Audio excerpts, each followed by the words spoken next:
Kobaran api dengan cepat meludeskan sebuah rumah berlantai 2 di Jalan Kandang Sapi, Cakung, Jakarta Timur, Jumat sore.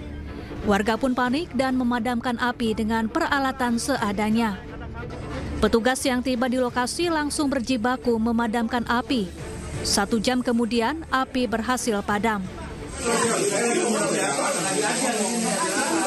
Namun naas seorang penghuni rumah yang menderita penyakit stroke ditemukan meninggal dunia di lantai 2 rumah. Korban diduga tak mampu menyelamatkan diri sehingga terjebak dalam kobaran api.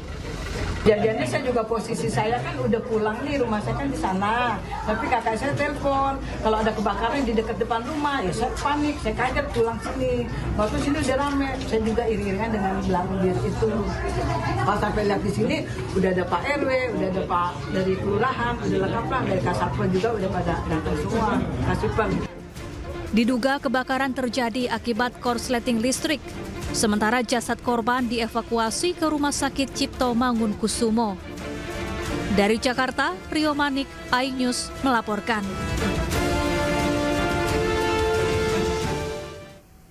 Pemirsa, tim Puslap 4 Mabes Polri bersama Direktorat Kriminal Umum Polda Metro Jaya menggelar olah tempat kejadian perkara di lokasi kebakaran diskotik Tiara Glodok Plaza, Jakarta Barat sore tadi. Puslap 4 masih melakukan pengamatan asal api dan jenis material yang membuat kobaran api begitu cepat membesar. 9 hari pasca musibah kebakaran yang terjadi di Glodok Plaza, Jakarta Barat, Puslap 4 Mabes Polri menggelar olah tempat kejadian perkara di lokasi kebakaran Glodok Plaza. Olah TKP yang dilakukan Puslap 4 Mabes Polri kali ini merupakan olah TKP awal yang masih melakukan pengamatan asal api dan jenis material yang membuat api begitu cepat membesar dan membakar hampir seluruh bangunan gedung. Selamat sore rekan-rekan sekalian. Sore ini kami dari Puslap 4 Bareskrim Polri didampingi oleh Direskrim Polda Metro Jaya. Saya sampaikan pada hari ini kita baru bisa melakukan olah TKP awal. Karena hari-hari sebelumnya itu kita masih fokus, tim masih fokus untuk pencarian korban ya. Nah, hari ini tim dari Puslap 4 sudah mulai melakukan pengamatan untuk melaksanakan olah TKP ya. Tentunya dari kegiatan ini ada 2 hal yang akan kita lihat. Sumber apinya dari mana, asalnya dari mana, kemudian material apa saja sih yang bisa menyebabkan kebakaran cukup hebat seperti itu. Sementara itu, polisi juga kembali melakukan pencarian terhadap para korban. Pencarian kali ini pun melibatkan sejumlah anjing pelacak. Petugas kembali melanjutkan pencarian korban kebakaran Glodok Plaza, Jakarta. Petugas memfokuskan pencarian di lantai 8 Glodok Plaza. Selain Satgas Gabungan, pencarian korban juga melibatkan anjing pelacak K9. Adapun titik pencarian korban difokuskan di lantai 8 lantaran keseluruhan korban yang dievakuasi sebelumnya ditemukan di lantai 8. Hingga kini total 12 kantong jenazah sudah dibawa ke Rumah Sakit Polri Kramat Jati untuk identifikasi lebih lanjut. Sementara itu sebanyak 14 laporan orang hilang telah diterima. Pelaksanaan olah TKP, jadi dari lab 4 itu akan melihat dulu kondisi TKP apakah bisa dilakukan olah TKP. Melihat tadi sudah jelas di awal sebelumnya bahwa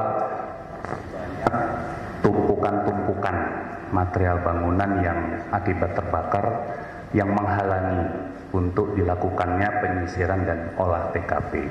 Jadi untuk keputusan kapannya nanti dari pihak lapor yang bisa menyatakan bahwa area bisa kita lakukan olah TKP. Karena ini mengutamakan kecermatan, ketelitian, dan kita juga tidak bisa sembarangan mengangkat karena mengantisipasi adanya tadi mungkin body part yang ada di situ. Jadi tidak bisa diburu-buru. Terima kasih. Untuk penyisiran juga kita menyesuaikan dari Ketua Tim Penanggulangan Bencana yaitu dari BPBD kapan nanti terakhir penyisiran dilaksanakan. Sementara itu, Rumah Sakit Polri Kramat Jati telah mengidentifikasi 3 jenazah korban kebakaran Glodok Plaza, Jakarta Barat dengan proses pencocokan DNA. Gabungan sementara telah berhasil mengidentifikasi 3 korban dari 14 korban yang telah dilaporkan hilang oleh keluarganya. Dan yang lain masih dalam proses pemeriksaan. Kami memohon maaf apabila dalam pemeriksaan ini memerlukan waktu yang cukup lama karena kondisi jenazah yang terbakar hebat dan atas segala hal yang kurang berkenan dalam pelaksanaan kegiatan ini. Dan terima kasih kepada seluruh pihak yang telah membantu, termasuk pihak keluarga yang telah memberikan data-data antemortem yang sangat dibutuhkan dalam proses identifikasi ini. Setelah 9 hari dinyatakan hilang, jenazah Osima Yukari, pramugari yang jadi korban kebakaran Glodok Jakarta, berhasil diidentifikasi. Tak hanya itu, mobil milik Osima juga berhasil dievakuasi oleh petugas gabungan dan diserahkan ke pihak keluarga.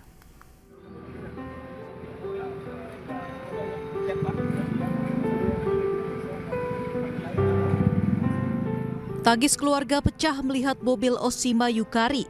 Petugas gabungan yang terdiri dari Damkar, BPBD, dan Polri berhasil mengevakuasi kendaraan Honda Brio dengan plat nomor B1672 VOR ini. Mobil ini dievakuasi petugas gabungan dari lantai 7 gedung Glodok Plaza. Dari kendaraan ini, petugas menemukan karcis tiket masuk Glodok Plaza pada hari Rabu 15 Januari 2025 pukul 18:43 waktu Indonesia Barat. Dia naruh apapun barang di sini, Mbak. Jadi dari KTP, dompet, dan sebagainya biasanya di sini. Karena dia kalau pergi nggak suka pakai kayak dompet, itu nggak pernah. Jadi hanya HP.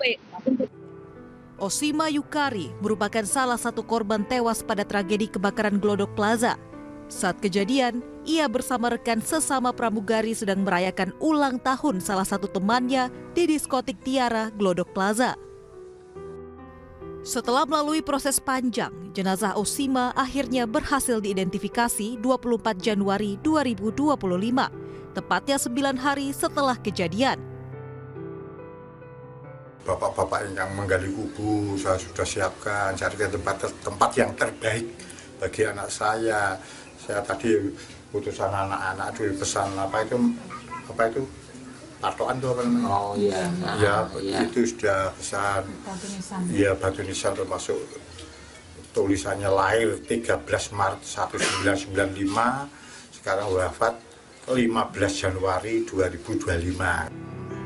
Rencananya jenazah Osima Yukari akan diterbangkan ke Kendal dan dimakamkan di Desa Wonosari, Kecamatan Patebon, Kendal, Jawa Tengah.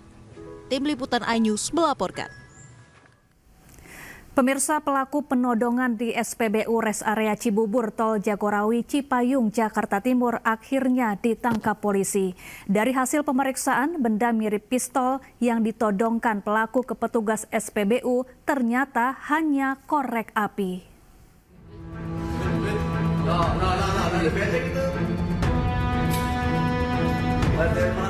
Pelarian pelaku aksi koboi di SPBU Res Area Cibubur Jalan Tol Jagorawi Cipayung, Jakarta Timur berakhir.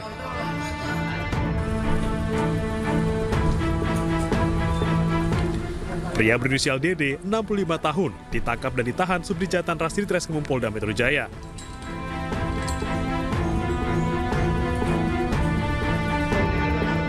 Namun dari hasil pemeriksaan, ternyata benda mirip pistol yang ditodongkan pelaku hanyalah korek api. Meski demikian, polisi tetap menangkap tersangka karena telah melakukan pemaksaan kepada orang lain dengan ancaman kekerasan. Tersangka sudah diamankan dan sudah ditahan. Ya, tersangka DD ini sudah ditahan oleh rekan-rekan dari Subdit Jatan Ras Ditreskrimum Polda Metro Jaya atas dugaan peristiwa memaksa orang lain untuk melakukan sesuatu atau tidak melakukan sesuatu atau membiarkan sesuatu dengan kekerasan ataupun ancaman kekerasan. Sebelumnya, rekaman CCTV menunjukkan adu mulut antara petugas SPBU dan pelaku di SPBU Res Area Cibubur, Jalan Tol Jagorawi, Cipayung, Jakarta Timur. Pelaku bahkan menodongkan benda mirip senjata api ke petugas SPBU. Aksi ini dipicu emosi pelaku yang tidak dilayani mengisi bahan bakar Pertalite karena tidak bisa menunjukkan QR Code di aplikasi My Pertamina. Akibat perbuatannya, pelaku terancam pidana paling lama 1 tahun penjara. Dari Jakarta, Syareza Zanski, Indra Purnama, iNews melaporkan. Tim gabungan kembali menemukan jenazah korban longsor di Desa Kasimpar, Petung Kriono, Pekalongan, Jawa Tengah. Informasi selengkapnya sesaat lagi, tetaplah bersama kami.